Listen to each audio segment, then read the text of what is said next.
ఎక్కడ కలిసినా అందరూ కూడా సమిష్టిగా అటు తెలుగుదేశం అయినా ఇటు వైఎస్ఆర్ అయినా కాంగ్రెస్ అయినా ఎక్కడ కలిసినా పలకరించుకుని అభిమానించుకునే జిల్లా ఇది. రాష్ట్రంలోనే నెల్లూరు జిల్లా అంటే ఒక ప్రత్యేకత ఉంది. అటువంటి జిల్లాలో ఇవాళ ఈ రకమైన మన కూటమి ప్రభుత్వం వచ్చిన తర్వాత ఏదైతే గోవర్ధన్ రెడ్డి గారు ఉన్నారో జడ్పీ చైర్మన్ చేశారు, నేను ఆయన ఒకేసారి. మరి ఆయన అందరినీ కలుపుకెళ్తూ ఈ జిల్లాని మంచిగా ముందుకు తీసుకెళ్తున్న టైంలో ఆయన మీద కూడా అక్రమ కేసులు పెట్టి మళ్ళీ ఆయనకు బెయిల్ వచ్చే టైంకి పీటీ వారెంట్ వేసి మళ్ళీ ఇది వేసి దుర్మార్గంగా ఆయన్ని లోపలించే కార్యక్రమం చేస్తున్నారు.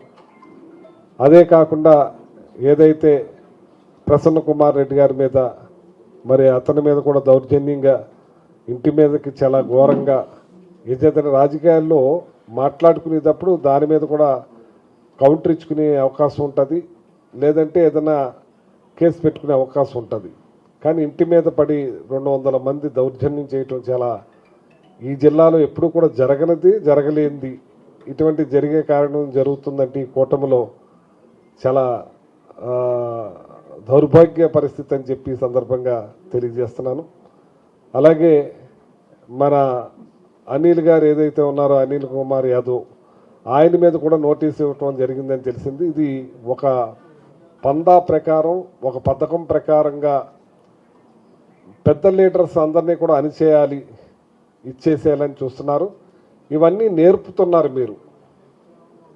మీరు రొట్టెకు రొట్టె అన్నట్టు చెల్లించుకునే కార్యక్రమం చేస్తున్నారు. ఏ రకంగా చేయాలని కూడా చూస్తున్నారు. ఇది చాలా దుర్మార్గంగా వ్యవహరిస్తున్నారు. మా జిల్లాలో కూడా ఎప్పుడో 2002లో ఒక మంత్రి వచ్చారు. ఆ టిట్కో హౌసెస్ ఓపెనింగ్లో చిన్నపాటి దాన్ని ఇప్పుడు కేసులు కూడా పెట్టి మన సిఐడికి ఇచ్చే కార్యక్రమం చేస్తున్నారంటే మాకు నేర్పుతున్నారు. రేపు ఇలా కూడా చేయొచ్చా, ఎన్ని సంవత్సరాల కేసులు అయినా సరే చేయొచ్చా అని చెప్పి.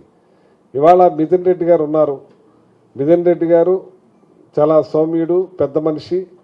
మరి అటువంటి వ్యక్తిని ఆయన మీద కూడా లిక్కర్ కేసు అంటే ఒకటి చెప్పండి, ఢిల్లీలో జరిగిన లిక్కర్ కేసుకి గవర్నమెంటు దగ్గర నుంచి నడిచేదాన్ని ప్రైవేట్ వాళ్ళకి అప్పచెప్పిన మూల అక్కడ లిక్కర్ కేసు అయింది.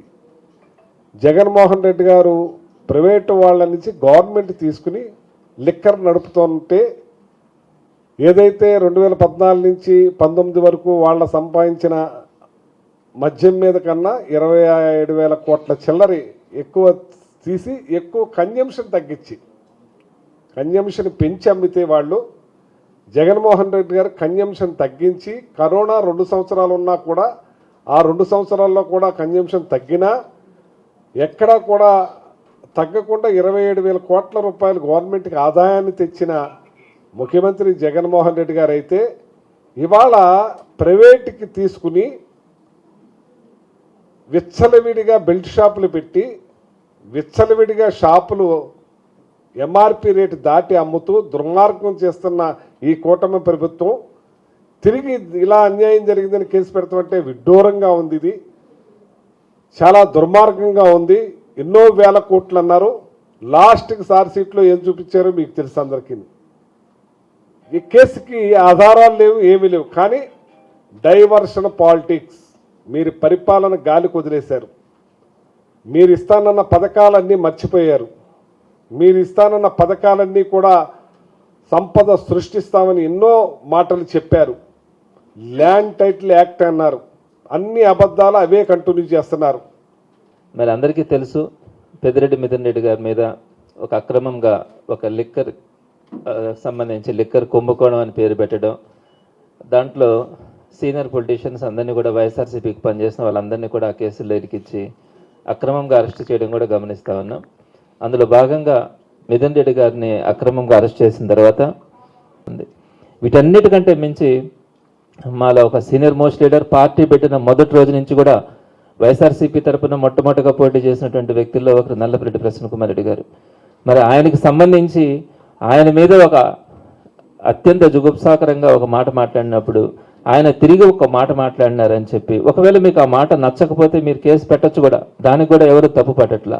కానీ ఇంటి మీదకి 200 మంది దుర్మార్గంగా ఆ ఇంటి మీద పడి విధ్వంసం చేసినటువంటి సంఘటన మొత్తం జిల్లానే కాదు రాష్ట్రం అంతా కూడా నిర్ఘాంతపోయింది. మరి అట్లాంటి పరిస్థితుల్లో మేము కూడా కంప్లైంట్ ఇచ్చినాం.